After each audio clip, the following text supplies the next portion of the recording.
السلام عليكم ورحمة الله وبركاته. هنقول مقاديرنا مع بعض النهاردة. اللي احنا قلنا في بداية الفيديو ايه؟ طاجن عظمة. احنا العظمة عندنا انا بترجمها بالبصل.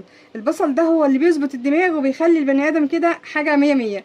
فيلا بينا بقى نعمل الوصفة مع بعض. انا معايا اللحمة اللي احنا شايفينها ديت، بصوا ما شاء الله جميلة وتحفة زي العسل اهي.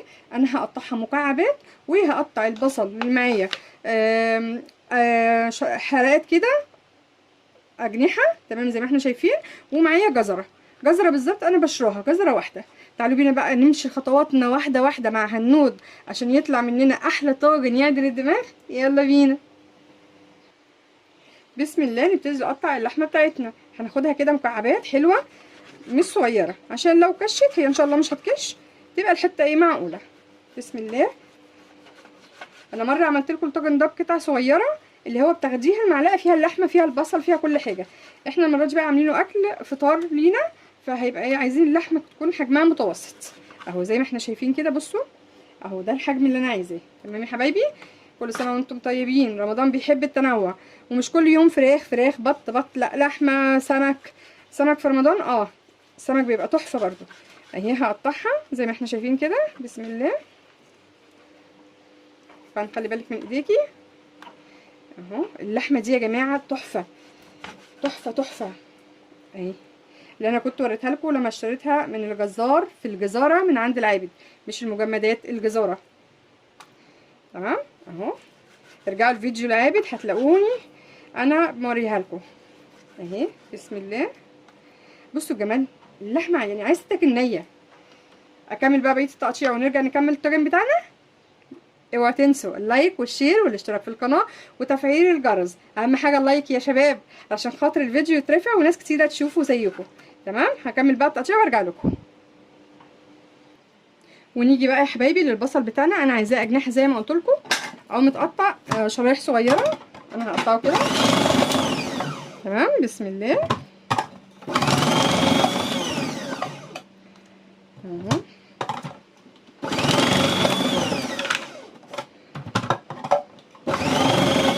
تمام قوي كده. تمام كده يا حبايبي. ادي البصل بتاعي انا عملته. يبقى معانا البصل ومعانا الجزر، وهحط فلفل حراق اهو زي ما احنا شايفين كام قرن كده صغنطاطين. هنحط بقى كل المقادير بتاعتنا مع الطاجن مع اللحمه في الطاجن اهو زي ما احنا شايفين. بسم الله. بسم الله اهو. بصل بقى يا جماعه على قد ما تقدروا. هو اسمه طاجن لحمه بالبصل، حاجه كده في رمضان يعني عظمه. خليكي واثقه ان محدش هينزل بعد الفطار بعد الاكله دي اهو. هنحطها كده وهنقلبه بقى كويس كله على بعضه، نقلبه مع بعض زي ما احنا شايفين كده. هحط عليه التوابل بتاعتي. انا مش عايزه توابل كتير في الطاجن، ملح وفلفل وبشره صغيره من جوز الطيب وسماق، هم الاربع حاجات دول وشكرا. والطاجن هيكون عظمه ومش هنحط اي دهون، هي اللحمه فيها دهون بما فيه كفايه. تمام يا حبايبي اهو. هبتدي بقى اقلب كله مع بعضه، اللحمه مع البصل مع الجزر مع الفلفل الحراق. لو مش عايزه حراق ممكن تحطي رومي، هيدي لها طعم جميل جدا. هقلبها بقى كويس قوي زي ما هوريكم كده. ثواني. بصوا انا هقلبه اهو كله جامد مع بعضه. لازم اقلبه علشان خاطر الملح ما يبقاش في حته وحته لا اهو. هتيجي راسا على عقب. تمام. انا كده ايه قلبته. تمام اهو. بسم الله. هنجيب بقى كوبايه ميه صغيره كده بصوا اهي، وهضيفها في النص وارجع اقلب تاني. ما احطش تاني ميه خالص، هي اللحمه هتنزل ميتها وهتنزل الدهون بتاعتها. انا مش هحط لها دهون، انا مش عايزه حاجه تكون مضره بالصحه قوي. انا هخليها هي فيها دهون. بصوا انتوا الدهون اللي فيها هي هتنزلها كده كده في الطاجن. هغطيها بقى بالورق الالومنيوم وادخلها الفرن. انا ولعت الفرن اول ما ابتديت الشغل على 200 درجه حراريه. هحط الورق الالومنيوم دلوقتي وادخلها الفرن. وادي حبايبي الورقه بتاعتنا هنغطيه كويس جدا جدا علشان خاطر هو يسوي نفسه بنفسه. تمام. وهنحطه في الفرن، مش هنفتح عليه من قبل ساعه. تمام. يعني ان شاء الله كده ساعه بالظبط ونفتح عليه. تعالوا بقى بينا نعمل شعريه مفلفله ناكلها معايا، هيبقى طعمها ايه جنين. يلا بينا يلا بينا. هنيجي بقى هنا يا حبايبي هنحط السمنه بتاعتنا زي ما احنا عايزين حسب كميه الشعريه اللي احنا عايزين نعملها. تمام. واخليها تسيح خالص جدا وتبقى سخنه، يعني قدحت شويه. وهضيف لها معلقتين كبار من الزيت عشان يديها اللون الذهبي. واول ما السمنه بتاعتي تقدح زي ما احنا شايفين هنزل الشعريه بتاعتي الكميه بقى اللي انا عايزاها حسب الافراد الاسره اللي عندك، اكنك بتعملي رز بالظبط اهو.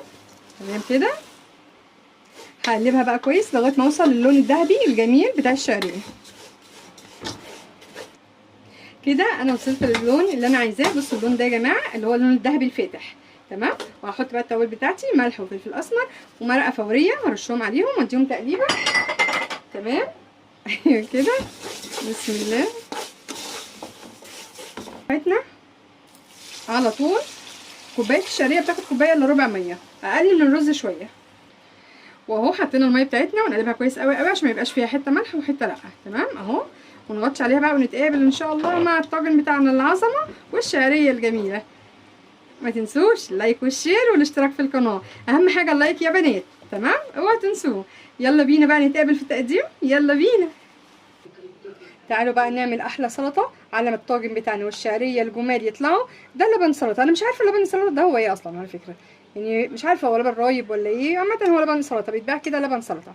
هنحط عليه خيارايه مبشوره زي ما احنا شايفين كده، ومش بيحتاج توابل غير فلفل اسود وكمون وشطه.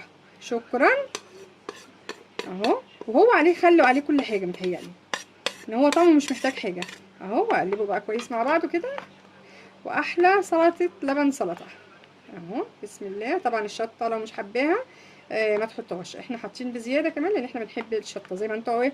خلاص حفظتوني اهو. بصوا بسم الله اهو، ريحه وطعم يجنن بألف هنا وشفا. يلا بينا بقى نشوف التقديم بتاعنا. يلا